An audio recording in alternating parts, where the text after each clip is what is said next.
to In the Footsteps of Politics, the show which aims to take the broadest view of politics and people's lives. We will talk to some of the most interesting people about how they got to where they are, their successes and their failures. We'll talk to politicians, activists, writers, artists and anyone with something of value to say. If they want to talk about their personal politics, they're absolutely welcome to, but in general it's a broader conversation, more interest in the intersection of politics and policy and where politics actually matters for the people. I'm Peter Newman, your podcast host. I've been a teacher, a journalist and a political candidate for over 20 years, and now I'm here to welcome you to go in the footsteps of politics.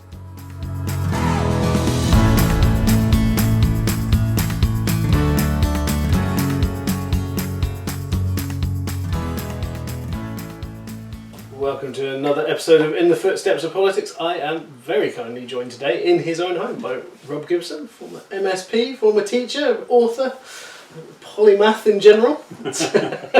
That's kind of you to say so. Well, let's start with author. So you've got a new edition of a book coming out. I think, tell everyone about it. Well, the book which is being put out as an e-book by Lewis Press is a book that I first wrote 2001.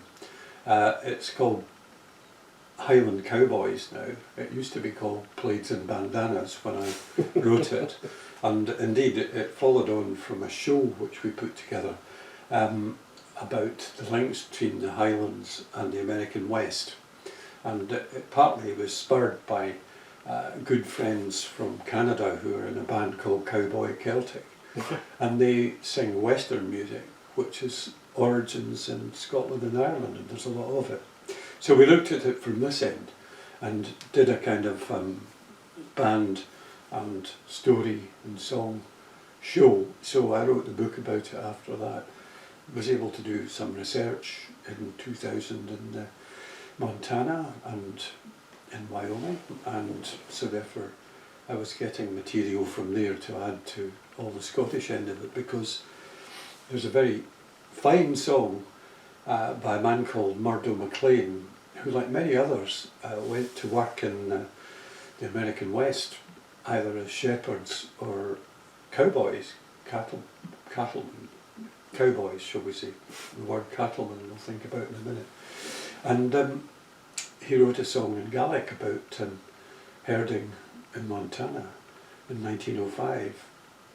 Now, some of them came back when the First World War was on, but he didn't.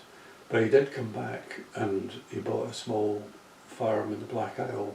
I met his granddaughter in Invergordon, and the song Mohori Leisha Coig has been recorded by a few people, and David and Denise from Cowboy Celtic were getting a recording by Arthur Cormack, who's just stood down as the chair of Fashion and Gale, lives in Portree, he's a good friend. And anyway, it started off as a book like that. It became Highland Cowboys. Lewis have republished it as Highland Cowboys in paper, and also now republished it in e-book, which they didn't even tell me about until somebody pointed it out. I came across it in the catalogue as well. Hello. So, and have you done another? Are there any updates to it, or is it? No, I've left it as that one as it is. Yeah. However, the Highland Clearances Trail is a very different story, because it was a two-book deal kind of thing. So, back in the day, in the 1980s, at the time when Thatcher was really hitting hard against anything that was progressive in our sense of the word progressive, we set up a thing called Highland Heritage Educational Trust, and we produced a little leaflet about the clearances, including what was going on at that time, and it burgeoned from there, because the woman in the tourist office in Inverness refused to stock these free leaflets, saying it wasn't party political, but they were there to give information about bus times and bed and breakfasts. The Glasgow Herald reporter got hold of it, and unsuitable for tourists became a story. The Highlands and Islands Development Board gave us £100 to, out of embarrassment, to produce a poster promote it. And then we started producing small pamphlets, just so that when you produced a batch and sold them, you paid for the next batch. Mm-hmm. So in the end, we sold about 12,000 over 20 years. Wow.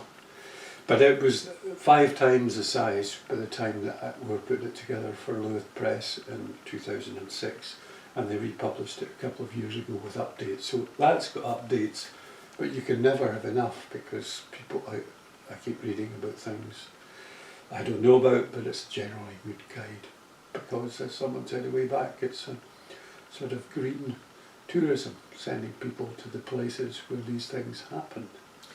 And how much of a link, I don't know exactly how to phrase this, there's obviously a huge link between those echoes that you were talking about between the sort of what we think of the original clearances and what's happening today.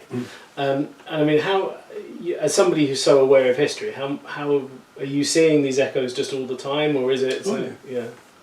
One of the most useful things that has linked what happened then and what happens now was the look that the history that people started to write about slavery and its connections here. In this village in Evanton, several streets are named after slave plantations, because people here, there's a slave plantation called Alness, and so on, in the West Indies.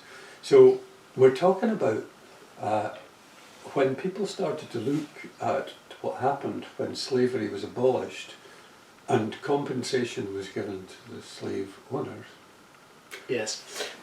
Then that money in Scotland was often invested in land. So you've got a huge investment over £1 million, over 1 million acres in the Highlands, particularly, of people who got money from having been slave owners. And, that's the kind of story that's important. Funnily enough, Robert Cunningham Graham's ancestor, Robert, who bestowed a gold medal on Glasgow University and all this sort of stuff, Robert, and who was a sponsor of Robert Burns, he was a major slave owner, and his compensation probably went to maintain or extend their lands in Stirlingshire and Dumbartonshire and so on.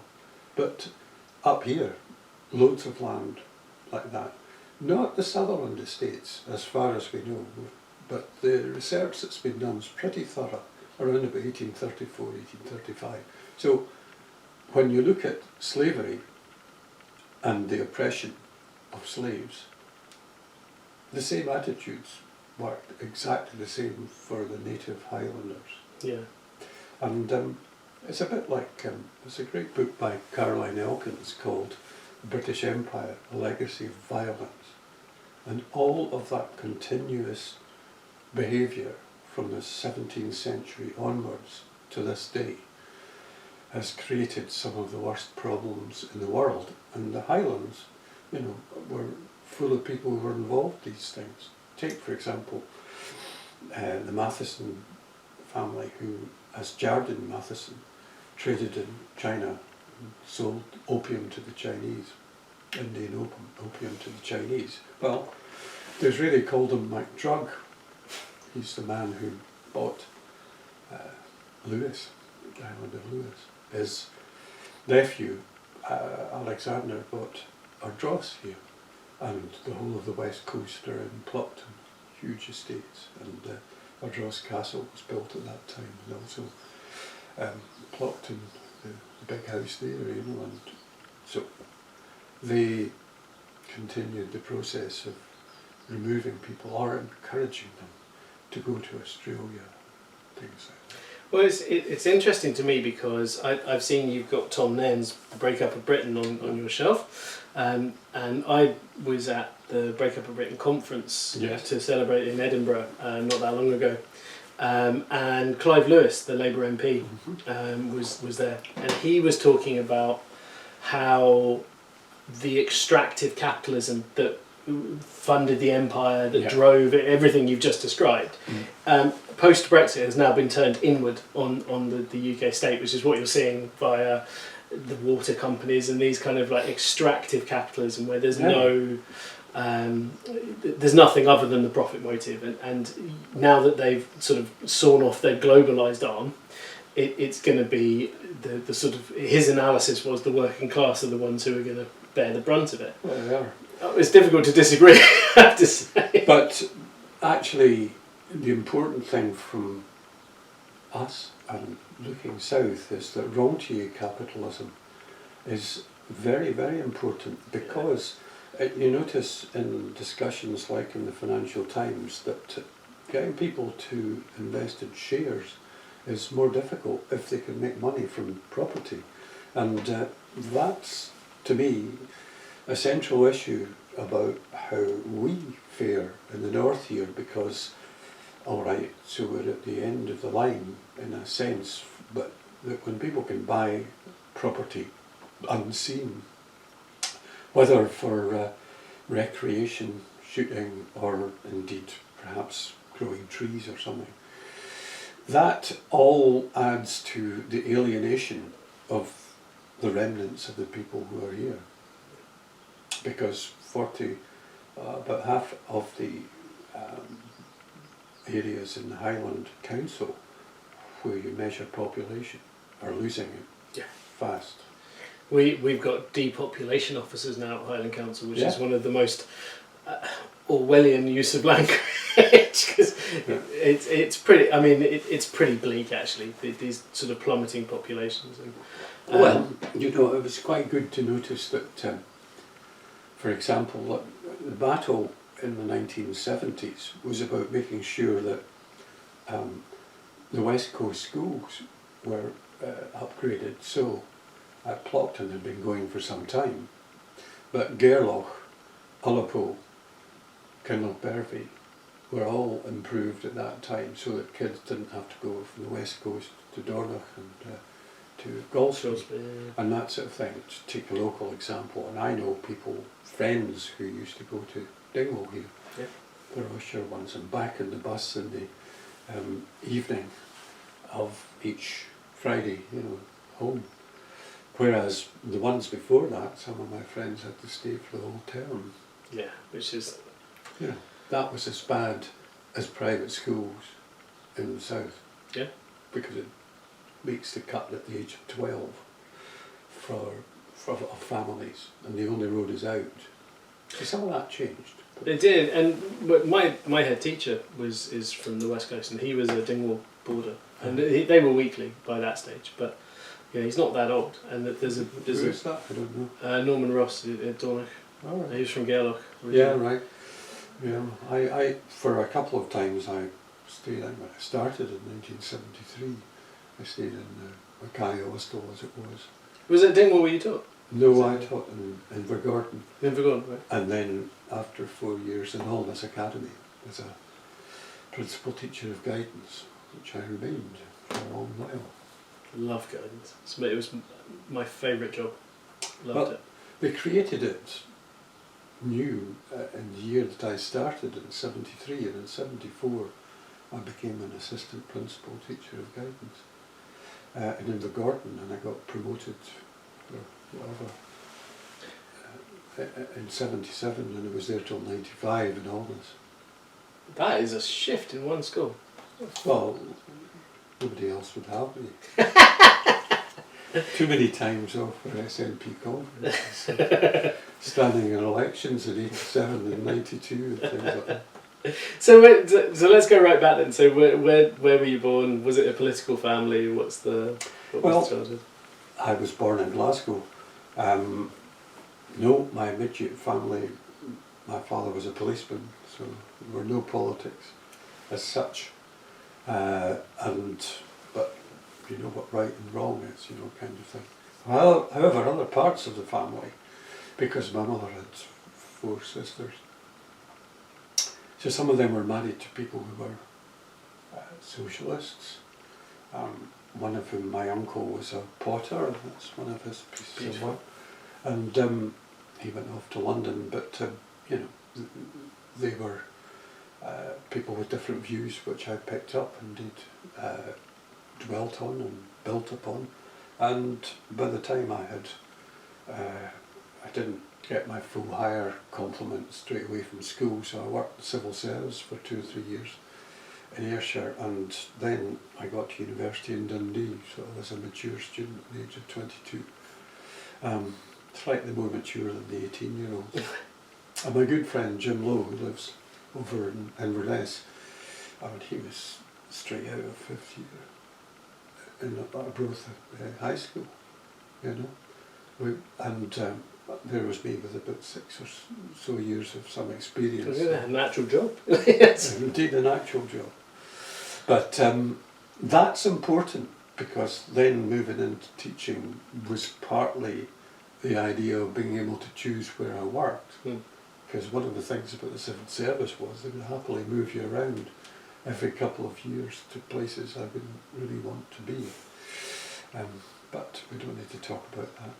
But the choice of coming to the Highlands at the time, just about the time when the Highlands and Islands Development Board was created, and I liked hill walking. I did a lot of that when we were in the upper years in secondary school and as a younger adult. So some of us, when I was working in the civil service, went up north here. On one occasion in the summer, with a couple of people I knew from Aberdeenshire, we walked through Glenafric from Drumnadrochit through to the other side, you know, and camped in between and stayed in the youth hostel. The youth hostel, it was a great debate with the kind of Irish cyclists or Italian folk or whatever, with these empty highlands. And, you know, the mountaineering books I have from that time are all about the bare highlands and the water, as Bill Murray put it, W.H. Murray, rather than just leagues of heather. But the point is, that was a destroyed landscape. And I was aware of that at the time and hoped that the ideas of the Highlands and Islands Development Board would lead to repopulation. And had you already joined the SNP by then? Were you already pro-independence? Absolutely. I had before. I was there, I remember, in 1966. So Winnie Ewing won in Hamilton, and civil service was very funny indeed. Oh, I bet. It was absolutely hilarious. What the hell's happening? Especially at the time when they were building up the base at Coolport for Polaris, you know, and all this sort of thing. So there was lots of ripples in the water, shall we say. I'm sure. So one became anti-nuclear and joined the SNP in Glasgow and then Dundee, and I became the convener of the president, as it was, to give it its full title, of the Federation of Student Nationalists, and such as we were, you know. We had a general secretary, well, for 2 or 3 years, in the early 70s. So, how big would the party have been then? Well, I don't know, because I imagine that a few thousand is the number, but in the 70s there was a burgeoning of people who got elected. I mean, I wouldn't like to compare it with reform at the moment. It wasn't. No. But people stood for elections and then realised that they couldn't be a councillor and resigned. Yeah. Now, they didn't resign for ideological reasons, like some of these people were saying today from reform. Yeah. You know. But we saw the kind of amateur nature of that. But what changed basically after 1967 was the election, the by-election in Hamilton of Winnie Ewing, and that did send major shockwaves, you know. But I mean, it's like many by-elections, she didn't hold the seat in 1970, but Donald Stewart won the Western Isles. Yeah. Last gasp, saw it on a Saturday morning after I'd been sleeping in my car in one of these terraces in Edinburgh because I got locked out of the place where the party was. And went to the station for a cup of coffee. And the headlines, last gasp win for Donald Stewart.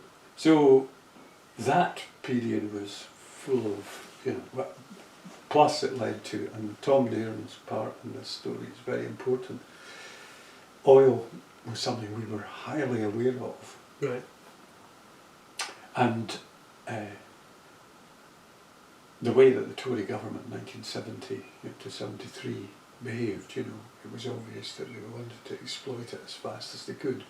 But that created, under Gordon Wilson, Scotland's Oil campaign. The first stickers we had at Scotland's Oil. And what's important about that was that actually, for the first time, as Stephen Maxwell showed Tom Nairn, and that the essay which Tom Nairn writes in a book about Stephen Maxwell, who died unfortunately young, he was a major thinker from our point of view, that small nation nationalism was a very different thing from the kind of fascism or rampant imperialism that the rest of Britain and many big countries in Europe have been involved in. So Nairn began to realise that in fact the national movement was very important to the progressive development of Scotland, and particularly because for the first time the middle classes began to realise the potential of Scotland that could be left behind. It's called uneven development in his terms.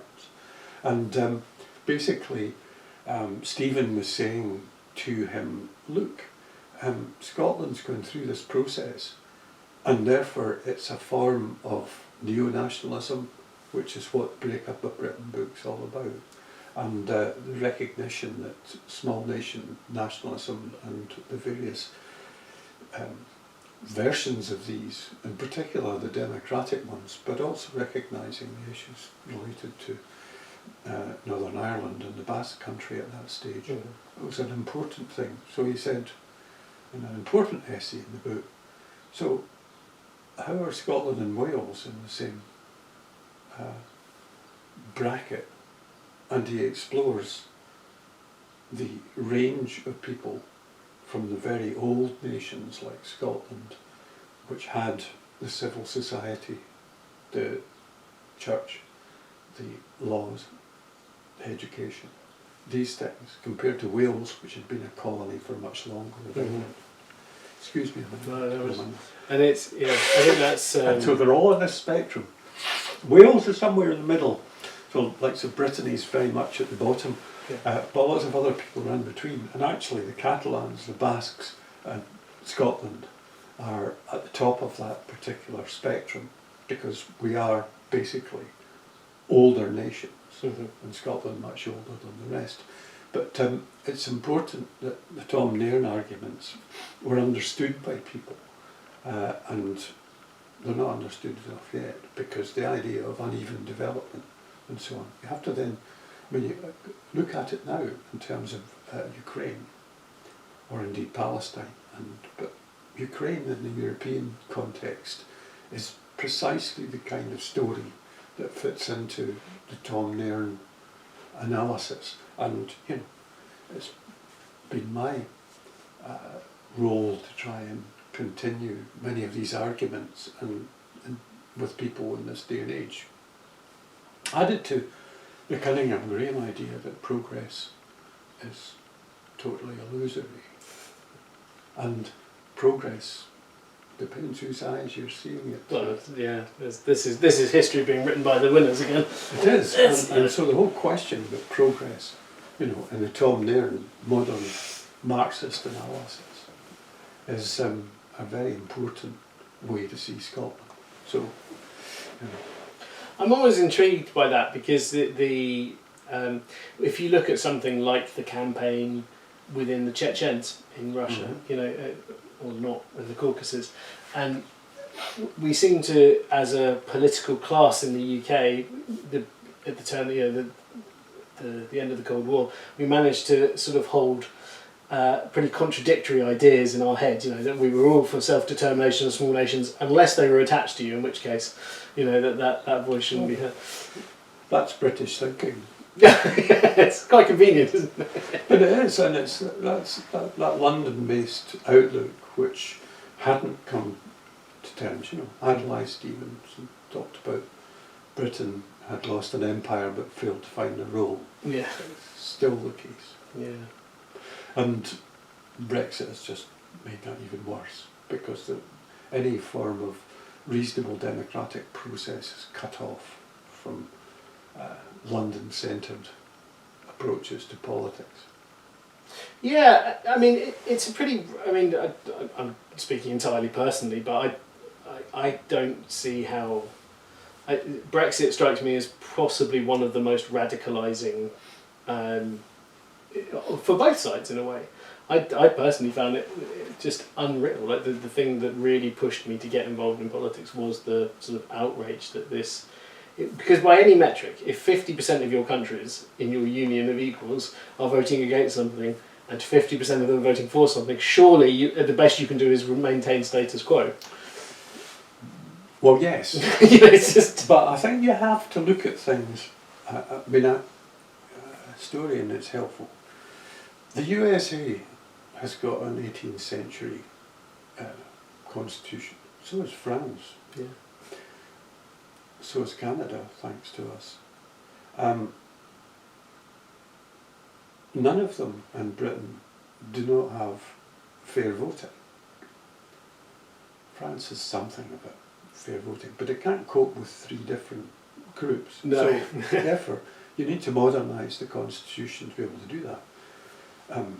Trudeau failed in Canada to get PR through, and was rightly panned for that, because that would avoid this threat that's coming from the populist right.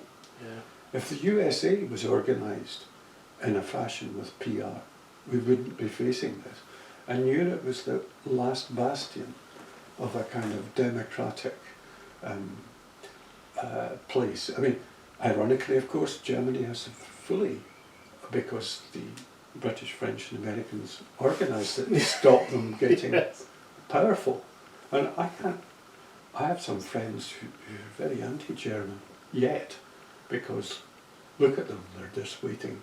No, I think we're talking about Britain being a much more dangerous place than Germany is. And the point about that is, for Scotland, we can't rely on Britain to do that, because they're not interested. It's got to be either me or them Yes. who win. Yeah. And it's only when there's a balance of power that any third parties have fit, and the Liberals jumped here.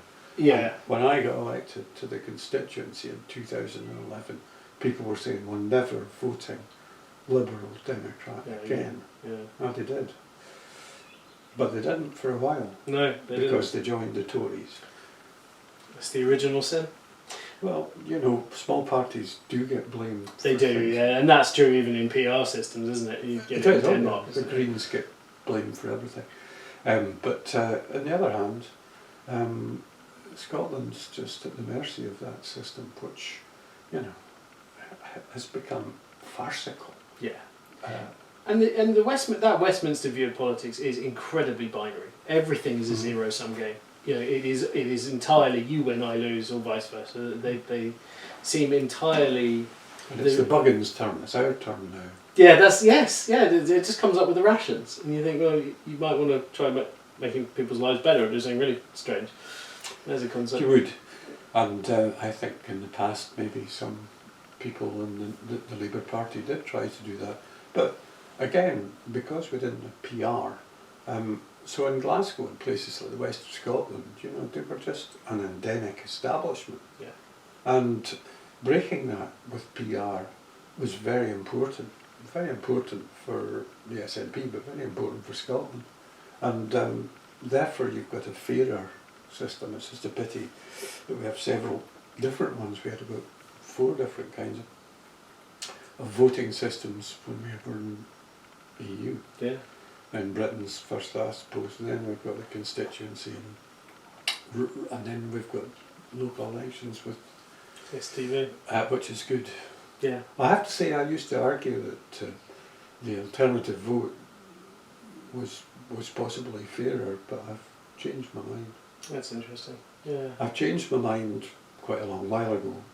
But I think, because I believe fundamentally that democracy is important for people, have to know they have a right to do things, and they need that as close to them as possible. As the most local democracy is important.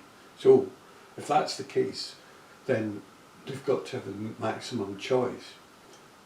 In an ideal world, you wouldn't have lists of people who the parties choose, but you would have open lists that people could pick whoever they wanted. Well, you know, that difficult to get that through any legislative body, but yes, I can see. Well, I remember Labour MSPs holding their noses when they voted for PR deliberately. You know. Yeah. I think I understand why, because they knew what was going to happen. But that was at the intelligent end of the spectrum. You know, for other people, it was just a sigh of relief that we could actually do something different. And if, of all the things that we've done in the devolved Parliament, getting PR for the local elections and using the PR system in the national election has been fundamental to creating the difference that people can see. But the trouble is that they don't remember why it was possible to make the kind of changes that we have, because the system was changed from what occurs down in the UK elections. So how did you? Well, two questions buzzing in my head. But how did you make the transition from teaching to standing for election? Well, at a very early stage. I mean, I literally stood, after I was a teacher in August '73, I was chosen to stand for Inverness in February '74. So very soon, yeah. So I got 3 weeks off to campaign. But it was during the miners' strike. Several nights we had meetings by candlelight or whatever. You used to do 30 odd meetings in the 3 weeks. 2 or 3 a night. It was much more in local politics. You met people. Yeah. It's not like politics nowadays where people don't come out. And that was the first time. So to answer your question, I got involved at an early stage, and partly thanks to one of the things which we'd done as students was to have sort of summer schools, and then working with crofters in the northwest of Skye around Evanton, Glendale. We kept the thing going up till mid-70s each September, when students were able to get summer jobs. Did a couple of weeks off before going back. We used to go to there, and we used to help people with their harvest or digging drains, and they would feed you, you know. And then we go to the pub in the evening and sing songs. Sounds great. And folk caught too many mackerel at the bay, so you got a crate full of mackerel, took them back to the old schoolhouse and poached them. And we lived like that a bit and we made a lot of friends, and I made particular friends in that area. And that spurred me to try to go for Inverness. But I was living in Ross, working in the schools here, but in '74, and I didn't stand again. I was the election age in Inverness in '79 for Donald Barr, but I wasn't till '87 that I stood again, and that was in what was called Ross, Cromarty and Skye, when Charles Kennedy was the MP, and we were just whitewashed, you know. 92, slightly better, but still our vote was 18%, something like that. You know. Was that still against Charles? Yeah. So Charles, you know, was the affable, apparently local boy and all the rest of it. People have a lot of time for him. I think if you know a bit more about him, it's slightly more complex than that. Well, there's a party trading off his legacy now that bears absolutely no...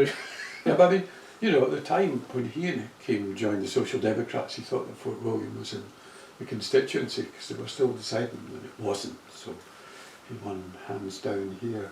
And interestingly,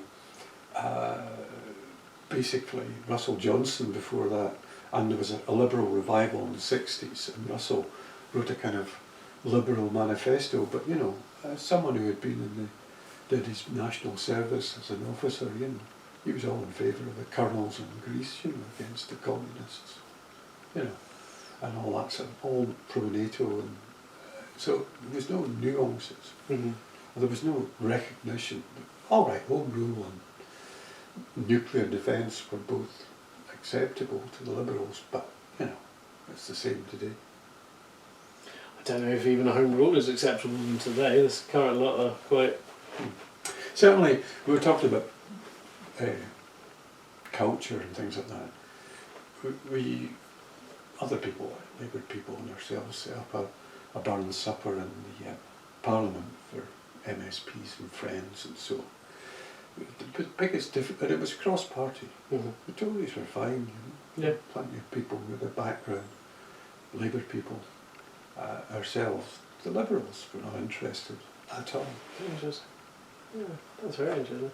The Greens were, to a degree, interested, but that's not possible now because the atmosphere is so poisonous. And so that, okay, that's interesting. So even within the Scottish Parliament, it's now become so... Well, the Tories made it so confrontational. It's not like the old the ones who, John Scott retired, but it was interesting. Alec Ferguson, who had been the presiding officer at Galloway, sheep farmer. Yeah. Alec Ferguson, and the Alec from Kincardine, both of them died quite young. And I've said to Jim Hume, who was a Liberal from the Borders, I said, Jim, and he was a farmer, I said, I think sheep dip and chemicals and all these, seriously. Yeah. And he said, you might well be right. And John Scott had a terrible problem. But all these people used to take part. They were Scottish. Yeah. They're not Brits in that sense. Yeah. And, they aren't there now, Yeah. Yeah. I'm not sure how you could possibly cross the divide with somebody like Russell Finlay. It's quite... Well, quite. That's horrible. But, what's his name? Alec Cole Hamilton. Scotland will never exist again. What? Yeah. That's bizarre. There really is something very odd going on in that part as well.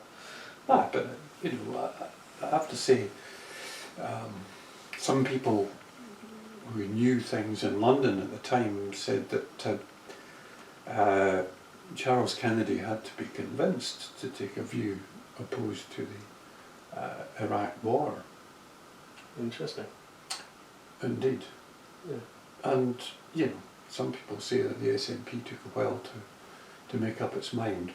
But John Swinney was out there at the front of the big march in Glasgow that I remember being on. Yeah, it was. Whatever, and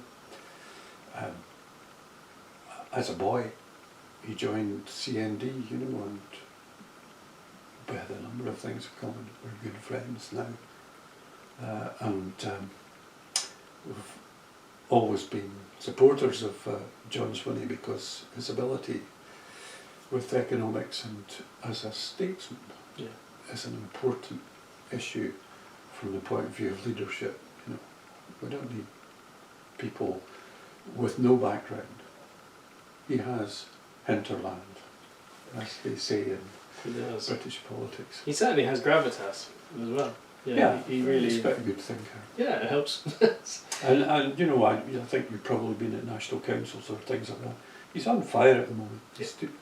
For a period when politics has become so atomised, when people make remarks, I read this morning about the woman who's the Lord Provost in Glasgow, somebody sort of saying you should be tarred and feathered, people getting that stuff on social media all the time, that's the least of it.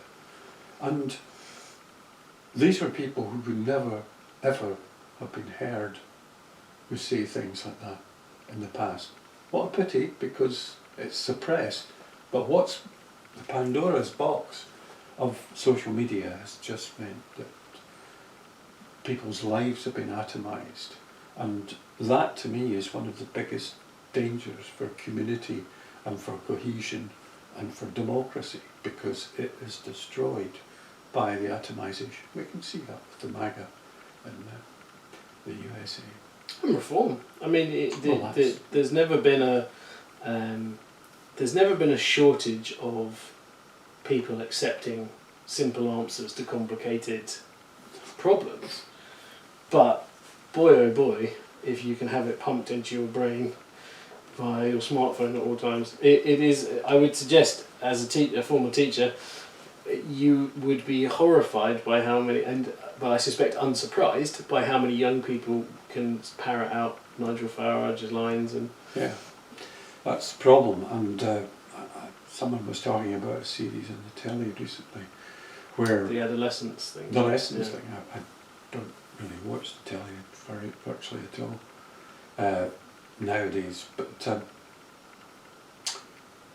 basically youngsters are speaking a different language in social media than adults, as we know, and so the meanings of things have changed entirely. It's like rewriting the language. Yes, yeah, that's definitely happening. There's a very odd cycle of language that's happening where they're talking about unplugging from the Matrix, which is actually, of course, a reference to the film from 25 years ago, but they are that comes directly from people like Andrew Tate and these kind of influences of just hate, basically, and the kids are very susceptible to it. And again, because as soon as they're offering very they're simple answers to very complicated questions, and nuance never goes down that well with teenagers at the best of times. No, it doesn't. But the opportunity to argue points of view in schools, which has always been the kind of major job that teachers have to try and encourage.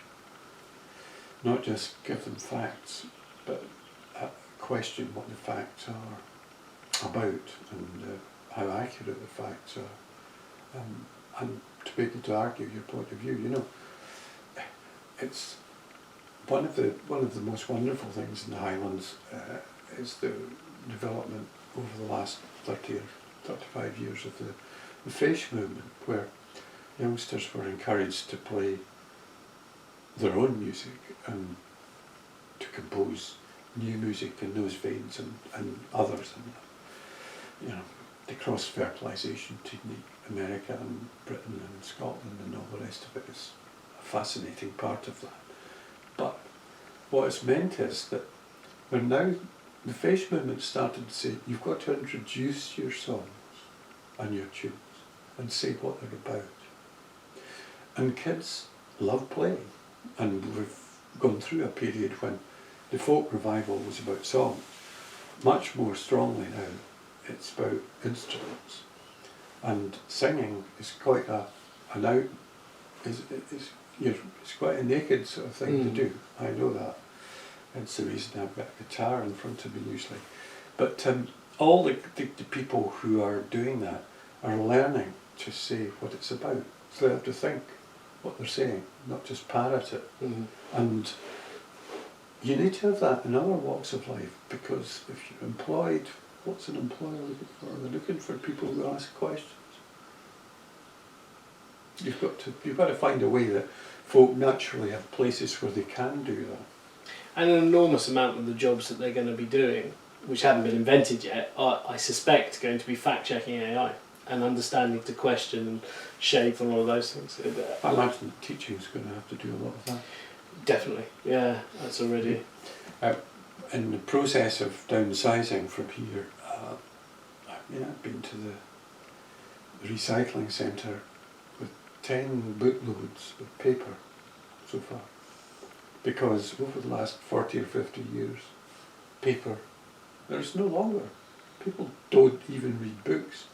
They don't have paper copies. And at an important cultural level, how are we going to have archives in the future? And I presume the national Library of Scotland and people like that are thinking about these things. I believe they are. I believe they're sort of taking hard drives and things now and trying to get email copies and stuff. But I think it's very important, and particularly you saw it through the COVID inquiries and stuff, where they were, this government by WhatsApp, and with disappearing messages, that really does present a challenge and it's been bad enough. We referenced the idea of history being written by the winners. It's been bad enough control of National Archives when there are papers, and the civil service allegedly having very convenient sort of spills when things go wrong. And but even deliberately or by chance, because of local government changes that have been forced on us since 1928 by the Tories each time. So 1928, and Labour did nothing about it, so they destroyed the small boroughs and districts in 1928. 1945, nothing. What came along after that, 1975, the regions and districts. What came after that, 96, it was the Tories who drove those ideas of centralisation and removed the ability of people to make decisions at a local level. They've encouraged the anti-democratic centralism that, means that when lots of papers were being thrown out because you moved from one size of council to another, we've lost so many of the archives even of local nature. Hold that thought, I'm just going to check everything's still working with that. I won't put this in, but I'm going to ask you now. I asked you before about Willie McRae. Oh, yeah. So, that's all going fine. When I taught at Milburn for a year, and we did a trip to the Inverness archives, and it's very interesting, and it was a good day out. The kids, actually got a lot out of it. But while I was there, I just asked, Willie ran as a candidate in... See, because I think I've mentioned this to you before, I want to write a book on Willie McRae, ideally where I don't even mention his bloody death. I'd actually like to know about his life. I think he sounds like quite an interesting guy. But, obviously, everything's dominated by the death and everything around it. There are no records, allegedly, in the Inverness archives, even for those election results, which strikes me as odd. Well, it's funny you should say that, because who were the two people who used to write election books? Butler and something or other? Yes, Butler and somebody. Well, somebody pointed out to me that in their book about the 1974 February election that they got my numbers wrong. They put me fourth rather than third. They juxtapose it, a mistake, I suppose. I can prove from the tankard that's up there that I got 7,816 votes, which is pretty good. Yeah, it's very good. Russell Johnson got a lot more. But it's 2.5 times more than I managed to get in Inverness last time. Exactly. So the circumstances of the elections here in Rossshire are interesting, because Andrew Curry and a guy who used to have an antique shop in Bewley was also one of his election agents. Long gone. Andrew's dead as well. Andrew was convinced that votes went behind screens and came out and stuff like this.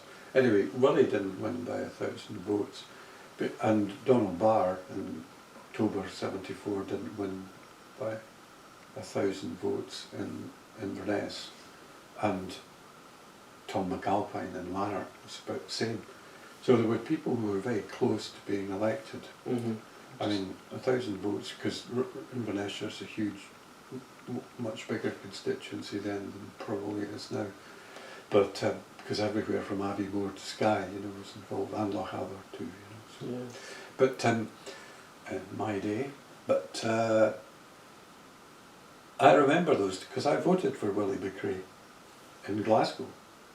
because You said this, yeah, because you win your first vote. yeah, and what was it called? I can't remember. What's it called? Easter House, but it was the East End of Glasgow, and Dennistoun and Brittany and places out further than that. So, and then of course in Rossshire here, February 74, October 74 and 79, these two. So the records are all there, and I don't know whether the Archive Centre has things, you know, how perfectly well organised it is for stuff like that, but you know, I assume that the returning officer was somebody from the council. So in the first of these two elections, it was Ross and Cromarty County Council. Mm-hmm. Well, that was scrapped. Yeah, well, this is my supposition that this is. Yeah. So there might be in the Archive Centre in Dingwall potentially. No, I don't. But you know, those archives are pretty sophisticated. I mean, I remember because when we ended up, I was a district councillor from 88 to 96 in Dingwall in a ward there when I lived there, and basically most of the records were just dumped. So, as a district councillor, so in those days you were allowed to be a teacher and a councillor at the same time? But the district council didn't control education, so you could. You didn't, yeah. It strikes me, yeah. It's a bugbear of mine, because the argument is you can't be a councillor and a teacher at the same time because you control pay. But of course you don't control pay because it's all nationally set. So it strikes me as very an odd. true. But you know, in the Central Belt it was easier, you know. Sure. Keith Brown worked for Stirling Council. He was MSP, a councillor first of all, in Ceilidh Ménage, next door. So these kind of First things. place I ever lived in Scotland was Scotland, Right. the wee county. There you go. So all of these kind of things were possible in places where there was neighbouring constituencies. Yeah. But in Highland that was much more difficult, and with the centralisation you've got this huge council, it just makes no sense. And that's a legacy. Thank you to the Tories. That's what they have reduced our ability to see ourselves as we should do. But that brings me back very nicely to land reform and circles back to because it's a big theme of yours, I feel, for getting sort of decisions back in the hands of people. Yeah. So where are we in your opinion with land reform? Where should we be? Well, it's interesting you should say that, because while we were passing what was quite a good bill in 2016, I was saying that as the committee convener that we wanted it strengthened at that stage. But governments under devolution have got limited powers, unlimited money, and increasingly so after 2008 it reduced the number of civil servants. It made it much less possible to spend money on many things. So the prioritisation towards health, and to a degree in education too, for schools and all that sort of thing, and school buildings, all of these were important. But land reform you can take it at 3 different levels. So at the national level, it's necessary to think in the classical terms of what land reform does. It makes it more accessible to people so that they can use it for their basic interests and needs. The problem we have is about the most concentrated pattern of land ownership in Europe. And by looking at it from an individual point of view, as classical land reform would think, they're the people who should be liberated. But what it did was to liberate the rich and not liberate the crofter or the cottager or whatever. So in this day and age we still have this great imbalance. It's therefore my view, and Andy Whiteman argued basically about land reform being about getting rid of a lot of old and unnecessary bits of legislation that are no longer applicable but are dangerous because they were made by the land register was created by the landowners to justify their taking the church lands in the 16th century. So 1617 the register of Ceilidh started, and that was why it was set up. So it's always been a landowner's tool. The idea of the modern map registered one is much more democratic, but still with large sections of land that's never changed hands, so therefore never registered in the modern sense in private hands. You're dealing with people who are enslaved by a system that's really totally geared against their interests. My view is that, and I think some of the things that have developed Labour Liberals, first of all in 2003, and then on through some of the crofting legislation and the Land Reform Act of 2016, is that community empowerment is very necessary, because individuals don't live isolated and, as I said before, atomised lives. They live in communities. So giving people the power to decide these things in communities, like in other small nations like Norway, for example, it's often been cited, you're giving people ability to develop skills of being decision takers, not decision receivers. So we would see the development of land reform. Michael Russell and the Land Commission's now saying to people, what do you think it should do? Well, I think you basically have to put the power of in very local hands of the land itself to use for providential uses. The power of the other resources like water and electricity, and so huge potential of electricity in local hands. And you have to give them the right to raise taxes at the most local level. So fundamentally, land reform underpins part of the process of democratisation that we need to undertake to create a new nation. We have to have the ability to create a whole cohort, a whole tranche of people who are no longer the receivers of the laws, but are the makers of them, and the activists who make use of them and develop them at the most local level. Because unless you do that, you're talking about top-down politics, and no wonder people are pissed off with that. And they don't feel involved, and they don't vote. The involvement thing's so important. I mean, a whole list of things. So how would you sum it up? Well, you know, the family and the individuals as part of a community need to have the ability to be part of a democratic process where they have a chance to be decision makers. And I'm not talking about community councils as set up as an afterthought to give people a chance to say, to moan. You need to be able to suck it up and take difficult decisions. That community council thing is so, I mean, talk about a postcode lottery. So I'm part of a community council, which, and this is, it's nothing to do with me. I walked into a community council that was fantastic, that has wind farm money and uses it as skill grants for the young people. Yeah. It uses it for insulation grants, so everybody, when the smoke alarms came out, we would, you know, there is they've used the money incredibly wisely. 2 community councils over, there's just a big tranche of money sitting in the thing, nobody can agree, they're not doing anything, it's sitting there, total postcode lottery. And like I say, I'm not claiming any credit for that whatsoever, it was just the situation I arrived at.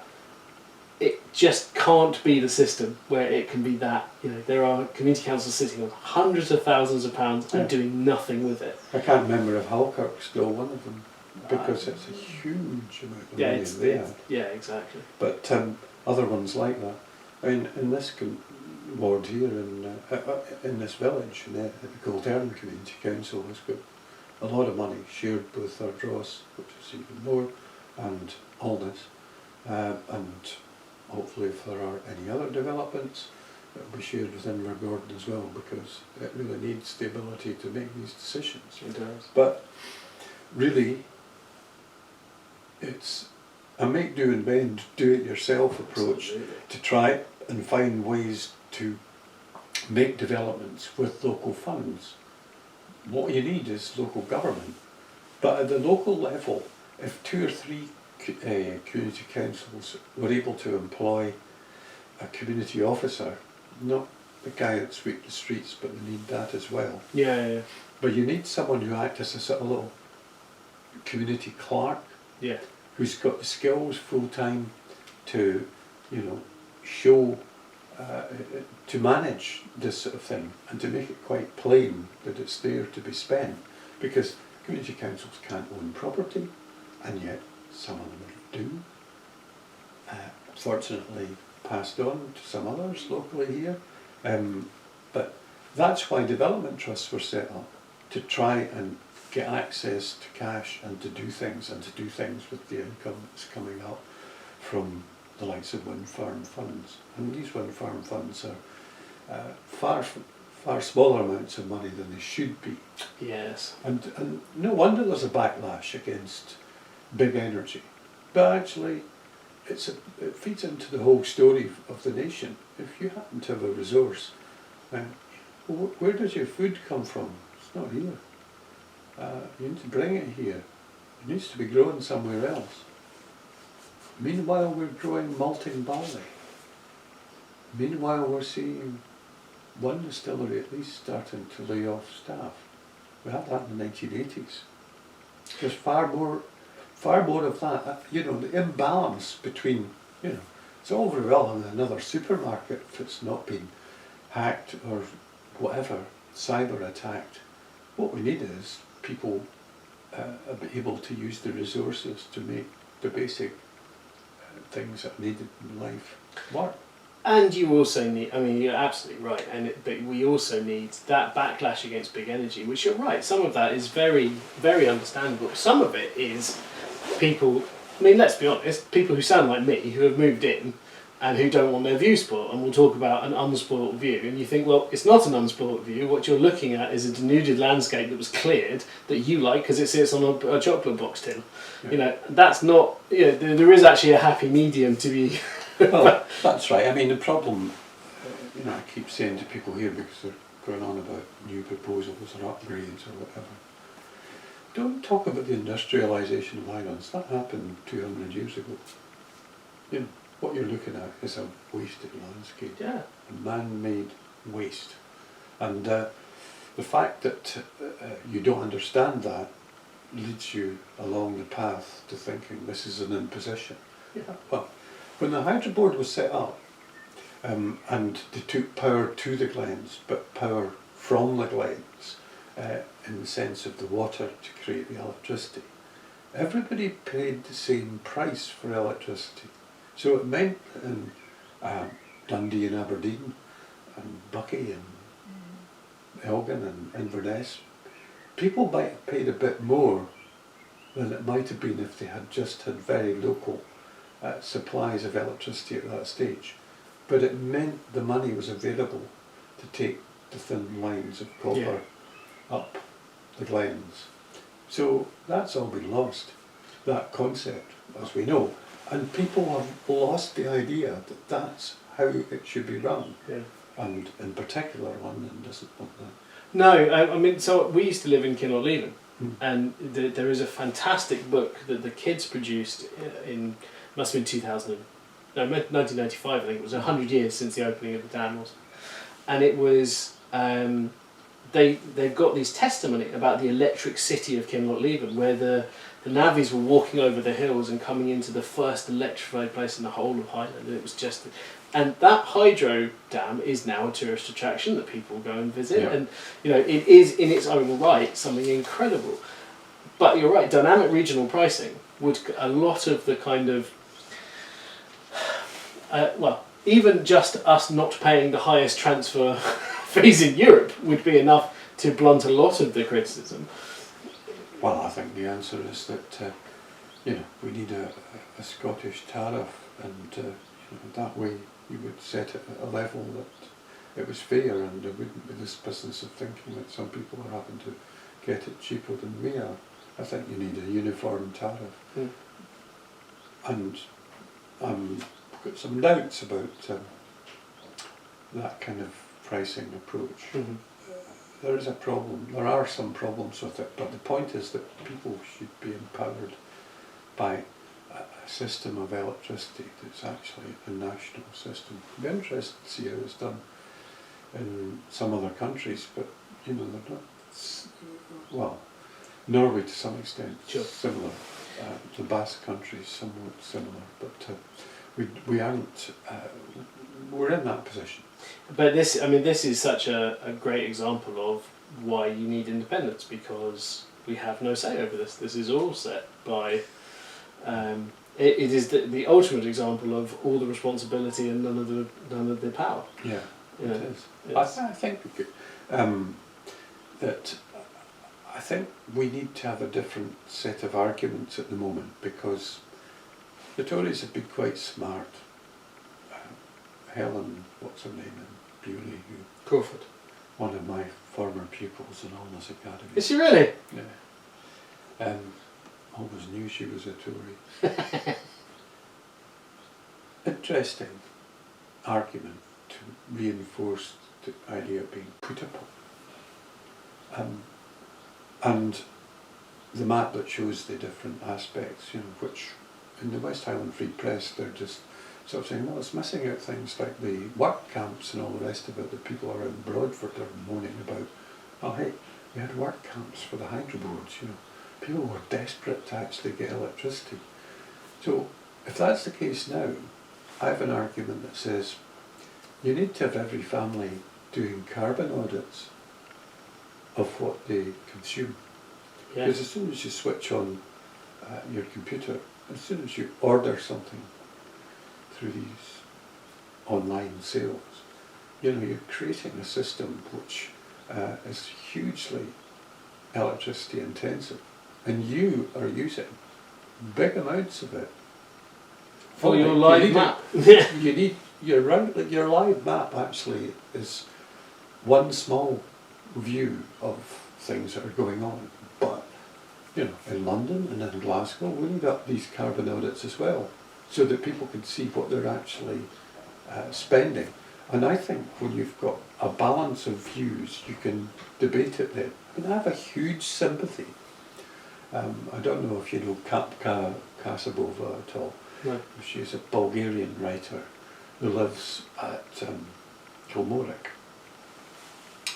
Her partner, Tony Davidson, has got the wee gallery there on the road up towards Strathglass, And she's got very strong views, writing about the appalling way in which politics has destroyed Southeast Europe, but the intensity of the feeling about the outside forces, the big forces, and she's transferred that because Bewley's got this vast and increasingly large transfer stations for electricity. Yeah. And there's going to be more. Yeah, and people are not happy. And they're not happy about that, but it's being fanned mainly by people who've never been happy about windmills. And we went through that argument 20 years ago. I'm sorry, but it's another generation that's going to have to take that up. I did my bit, because I stood out for the idea of renewable energy at a time when people in Caithness were still thinking that they would have another nuclear power station. But some of these people down in Galtarlity and all the rest of it are absolutely the kind of folk who reform absolutely homes in on. That's true up the way in Ardguy as well. We were at a meeting. I heard about the meeting, but I'm sure. But the one with Jamie Stone, where there's a woman there who was openly saying in the audience, well, that's why Reform are going to blah blah blah and vote for me, sort of thing, and it was quite okay. And you've got an interest online. You've got this anti big power stuff has doubled up with climate denialism. Yeah. And Reform, and it's all being kind of mushed together. I think a friend of mine, friends near Murivard, said, since COVID, it's almost like a sect or a... Yeah. It's radicalisation, is what it. And in fact, Police Scotland. I'm wearing a different hat, but I was doing a masters at.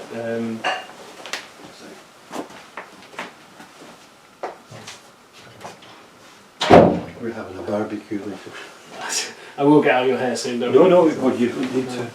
It's, And you've got to pick up with it. I do, yeah. She's out hitting the doors with Bernie. So I was doing a masters up at UHI in globalisation and crime, and I was talking. So a lot of it was about extremism and radicalisation, and we were talking about the Prevent programme. So I was interviewing a bunch of people about it, and that the in Highland it is far right activism, but the vast majority of it is online, and it's really twisted some people, and it has all like I say mushed together with. Well, that Lindsay Ward woman. Is one of the people who writes all the time about the badness. Well, she was 20 years ago.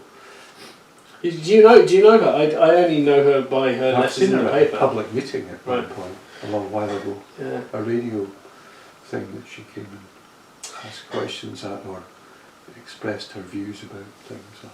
Yeah, I mean, same stuff. That meeting, the one with Marie was, I mean, that was what it was. That was. Marie dealt with it fine, but it was just like you're going to get no support from these people who come to that meeting, right? I mean, you and to be honest, if you the description I gave you of the people that sound like me and blah blah, the people in that room, you go in Boner Bridge, nobody mentions wind turbines on the estates. Well, nobody cares. It's quite interesting, and many things are interesting, but to me, we've got friends in Straven and Lanarkshire, and Straven is basically surrounded by very, very large wind farms. And I was saying to Linda Fabiani, when we were there recently, we were all gathered to go to Christina McKelvey's funeral. I was saying, what's the atmosphere like with regard to these? And, initially people were a bit annoyed.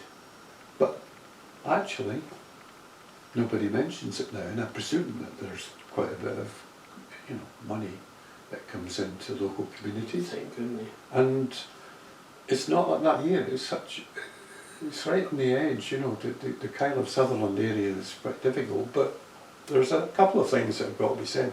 No, you can't have interconnectors under the sea anymore. The Russians would just love that. And secondly, you're not going to get nuclear power stations either. Sorry, that one was put there because it was dangerous and they didn't want it any closer to anywhere. My bugbear with the small nuclear modular reactor thing is it's not real. No. Like I don't. I understand. I'm okay with some subsea cabling as a mixed economy version of the thing. Like you balance up, but. Making stuff up is not okay. You can't just say we want fictional. They've never been. They're not a thing. Like they're 30 years away from making them. It's like fusion is something that's in the future. I love the idea, but it's not going to happen. So rather than build, like you say, another massively dangerous power station, or even small ones, it's just crap, and you're playing into the industrial, political, what do you call it? Complex, yeah. Well, that's it. I mean, you're just pumping good money. The Rolls Royces of this world like these things. Sorry, we don't need them. No, that's true. But for people here, they need to get benefit, and in order to get benefit, you must have control of the thing in order to give them that benefit about the nuisance value as they see it, and that's the only way to blunt that. We're not going to get that. We're going to have this confrontation again and again, unfortunately. So it's kind of difficult. I'm involved still as the chair of Lochbroom Community Renewables, which is a small community hydro on the road to Ullapool. Been going since 2017. And we feed money increasingly into a community benefit fund, and then a separate committee from the Community Council and the Development Trust in Ullapool work out on the applications, what to delve out, dish out money to people. And that's great because it involves folk in thinking about what they could use, but it also makes them think about where it comes from. And it was set up specifically to give them in the Liverpool area and Little and Greater Lochbroom a chance to actually spend some money that over and above what you can get in tight times. So you need mechanisms like that in East Sutherland and Caithness and so on. You know, we desperately need that. You do. When I saw the power line upgrade suggested, it actually in this area is a bit along the route of the old drove roads. So I happened to see the woman who was the former Lord Lieutenant, who comes from Strathpeffer. And the problem you have is Kyle of Sutherland, Strathpeffer, Bewley. Those places where a concentration of wires and substations and so on are being set up, where there's a population that likes their views and all that sort of stuff. So you have to be able to deal with that. It's like fighting a battle with one hand tied behind your back. We need the national development because when we're independent, we'll want to export it, and the meter will be at the border. Yes. Well, I mean, they don't have resources down south. That's one. It's not one of the greatest things we're going to fight is the fact that the water and the turbines. More water in Loch Ness than all the lakes and rivers in England and Wales. Yeah. Not that it feels like it at the moment. We're massively water stressed. I think one of the biggest issues is climate change might get us before we ever actually get to the... Well, it is the biggest issue, and that's why my partner Eleanor, who's a Green, has been banging on for the last 30 odd years. It's a fundamental belief that is the most important issue, and the only way that we're going to be able to adapt to it is to be able to have the right to make decisions at a local level that allows us to find ways to mitigate it and to adapt to it and so on, as well as our ability as a democratic entity to do so at a national and international level. So, the SNP governments got involved with things like South Australia, California and other places. I was on the committee that went over to Copenhagen, COP15. We had all of these sort of leading devolved bodies, taking more initiative than the national level was. And, we were good. And, well, has anything changed at the national or the Brit level? No. Sorry. No. And they're just backsliding on it. Yeah, well that's it. They're desperately trying to find a way out of it. Fundamentally, I think the whole argument about climate change is the one that's the most important of all. Grow your own food, produce your own electricity as locally as possible, at least the basic kind of foods and all these sort of things. Education, tax, make sure that people are given the power to do these things. So you build a nation by building it from the bottom up, and you build that idea and that practice of democracy in that fashion. Well, I think that's a very sensible place to end. You've been very generous with your time, thank you. You're welcome. I hope it's of interest to other people as well. I'm sure it will be, there's no doubt at all. Is there anything, I suppose the final question I ask people is there anything I should have asked, that people never asked that you'd like them to? What do people miss? Is there a... It's very hard to say, but I think for younger people, the fact that, well, what I would say is that it's become obvious that having roots and not being rootless is a way to be grounded. And so the question to me would be, how do you do that? Well, some of the things I've talked about today are about that, but it's about that being rooted. That doesn't cut you off from other people, it just makes you a little more I was going to say the word proud, that's not what I meant. I always remember Richard Burton was asked by somebody about whether he was proud to be Welsh, and he said, no, not proud, just glad. That's lovely. That's all we have time for this week. Thank you for listening to In the Footsteps of Politics. You can email the show, footstepsofpolitics@gmail.com, or you can find us on Facebook by searching for Footsteps of Politics. If you've enjoyed the programme, please rate, review and subscribe wherever you get your pods, and you can find us on YouTube as well.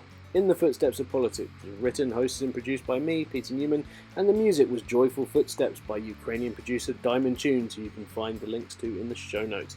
Have a lovely week. We'll see you next time when we go In the Footsteps of Politics. And remember, politics is decided by those who show up.